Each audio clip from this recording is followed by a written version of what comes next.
Some of the most famous moments in the Bible begin in the most ordinary places. Not in a palace, not in a temple, but in the middle of nowhere, with a man watching sheep. That's where we meet Moses in the story of the burning bush, a moment that changes not just his life, but the future of an entire nation. Let's back up and set the scene. Moses didn't start out as a desert shepherd. He was born in Egypt at a dangerous time. The Israelites, descendants of Abraham, had become so numerous that Pharaoh felt threatened. He ordered that every baby boy born to the Hebrews should be thrown into the Nile River. Moses' mother refused to let that happen. She hid him for 3 months. When she couldn't hide him anymore, she placed him in a basket coated with tar and pitch and set it among the reeds of the Nile, hoping someone would find him and have mercy. That someone was Pharaoh's daughter. She discovered the crying baby, realized he was one of the Hebrew children, and decided to adopt him.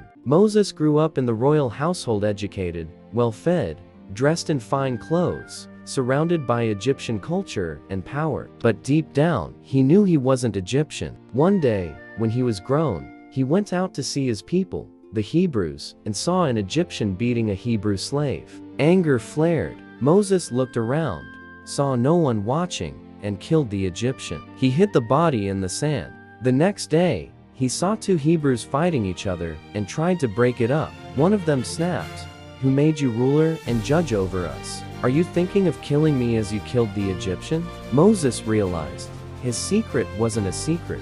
When Pharaoh heard about it, he tried to kill Moses. So Moses ran. He fled Egypt and ended up in the land of Midian, out in the wilderness. There, he married, started a new life, and became a shepherd. The prince of Egypt became a man leading sheep through empty hills. Years passed, a whole chunk of his life. He probably thought the big, dramatic part of his story was over. But God wasn't done with him.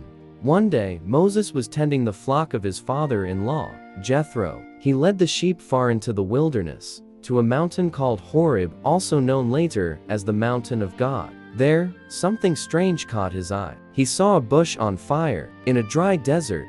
That wasn't completely unheard of. But this was different. The flames were blazing, but the bush was not burning up. It wasn't turning to ash. It wasn't shrinking. It just kept burning and staying whole. Moses stared. He said to himself, "I will go over and see the strange sight, why the bush does not burn up." He turns aside. He walks toward it. And that's when everything changes. When the Lord sees that Moses has come closer, a voice calls to him from inside the burning bush, "Moses, Moses." Moses answers, "Here I am." Then the voice says, "Do not come any closer. Take off your sandals, for the place where you are standing is holy ground." Moses slips off his sandals, probably trembling. The voice continues, "I am the God of your father, the God of Abraham, the God of Isaac, and the God of Jacob." Moses knows exactly what that means. This is the God of his ancestors, the God of the covenant, the God who made promises long before Moses was even born. The text says Moses hid his face because he was afraid to look at God. Then God speaks to the deeper situation. "I have indeed seen the misery of my people in Egypt. I have heard them crying out because of their slave drivers, and I am concerned about their suffering. So I have come down to rescue them and to bring them up out of that land into a good and spacious land, a land flowing with milk and honey." God is not distant. He has seen, he has heard, he knows what is happening to the Israelites, and he has a plan. But then comes the twist Moses is not expecting. God says, "So now go. I am sending you to Pharaoh to bring my people, the Israelites, out of Egypt." Imagine being Moses in that moment. He's around 80 years old now. He's a fugitive from Egypt. He's been living in the desert, watching sheep, for decades. And God says, "I'm sending you back to confront the most powerful ruler in the region and lead an entire nation out of slavery." Moses' first reaction is honest and human. "Who am I," he says, "that I should go to Pharaoh and bring the Israelites out of Egypt?" God answers with a simple but massive promise. "I will be with you." He doesn't flatter Moses. He doesn't say, "You're amazing. You've got this." He says, "You won't be alone." Moses still has questions. He says, "Suppose I go to the Israelites and say, "The God of your fathers has sent me to you." And they ask me, "What is his name?" Then what shall I tell them? In ancient times, a name wasn't just a label. It said something about who you are, your character, your essence. God replies with one of the most famous lines in the Bible. He says, "I am WHOIAM. This is what you are to say to the Israelites. I am has sent me to you." In Hebrew, this is connected to the name Yahweh, often written as Lord in capital letters in English Bibles. It's deep and mysterious. I am, the one who simply is, not created, not changing, not dependent on anything else. God also adds, "Say to the Israelites, the Lord, the God of your fathers, the God of Abraham, the God of Isaac, and the God of Jacob has sent me to you. This is my name forever, the name you shall call me from generation to generation." In other words, you're not going with some new random deity. You're going with the same God your ancestors knew, the eternal one. Even with all this, Moses is not ready to sign up. He starts raising objections. First, what if they do not believe me or listen to me and say, "The Lord did not appear to you"? God gives Moses signs to show he's really sent by God. He tells Moses to throw his staff on the ground. It turns into a snake. Moses jumps back. God tells him to reach out and grab it by the tail. He does, and it turns back into a staff in his hand. Then God tells him to put his hand inside his cloak. When Moses pulls it out, it's leprous white like diseased skin. He puts it back in, pulls it out again, and it's restored like normal. God says, in effect, if they don't believe the first sign, they may believe the second. And if they still don't, you'll take water from the Nile, pour it on the ground, and it will turn to blood. These signs are like visual proof that Moses isn't making this up. But Moses still isn't convinced. He says, "Pardon your servant, Lord. I have never been eloquent, neither in the past nor since you have spoken to your servant. I am slow of speech and tongue."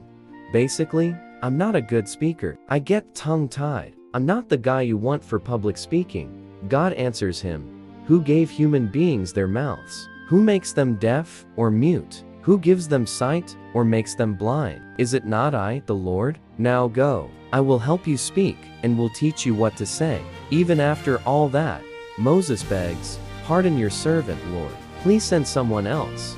God's anger burns a bit at this point, but he still makes a way. He says, "What about your brother, Aaron the Levite? I know he can speak well. He is already on his way to meet you. You shall speak to him and put words in his mouth. I will help both of you speak and will teach you what to do." God essentially tells Moses, "I'm not changing my plan to use you, but I'll send help alongside you."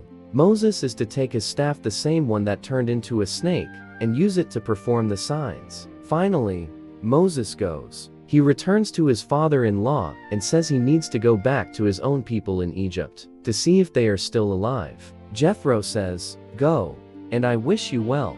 The shepherd is heading back to the land he fled from, this time not as a fugitive, but as a messenger of God. So what do we do with this story today? It's not just about a weird bush that doesn't burn up. There are some huge themes packed into this scene. First, God meets people in ordinary places. Moses isn't in a temple or on a throne when God speaks to him. He's doing his everyday job, walking with sheep in the wilderness. Sometimes we think we need to be in a special religious place or moment for God to show up. But the burning bush reminds us, God can step into the middle of your ordinary Tuesday. Second, God cares about oppression. Before he calls Moses, God says, "I have seen the misery of my people. I have heard them crying out. I am concerned about their suffering. I have come down to rescue them." This is not a God who shrugs at injustice. He sees, he hears, he acts. Third, God uses imperfect people with excuses. Moses is older, living in hiding, carrying a messy past. He is not confident, not eloquent, and not eager. He says, "Who am I? What if they don't believe me? I can't speak well. Please send someone else." If you've ever felt unqualified, scared, or not enough, Moses is your guy. God doesn't choose him because he's smooth and perfect. He chooses him and then promises, "I will be with you. I will teach you. I will help you speak." Fourth, God reveals his name and nature. I am WHOIAM. I am. It's mysterious, but powerful. God is not just another local deity tied to Egypt or Canaan or some statue. He is the one who is always, everywhere, and changing. When life feels shaky, when people come and go, when jobs, homes, and circumstances change, this name is like an anchor. I am. Finally, God often answers prayers through people. God says he has come down to rescue his people. Then he says, I am sending you, Moses. Maybe you've prayed. God, help that person. God, fix that situation. God, do something about that injustice. Sometimes, God's answer is, I will. And I'm sending you, not alone, not without help, but still you. The story of Moses and the burning bush is not just ancient history, it's a mirror and a message. A mirror that reveals our excuses, our fears, and our sense of inadequacy. And a message that says, God sees, God hears, God comes close even in the desert seasons of life. And when he calls, he doesn't just send us, he goes with us.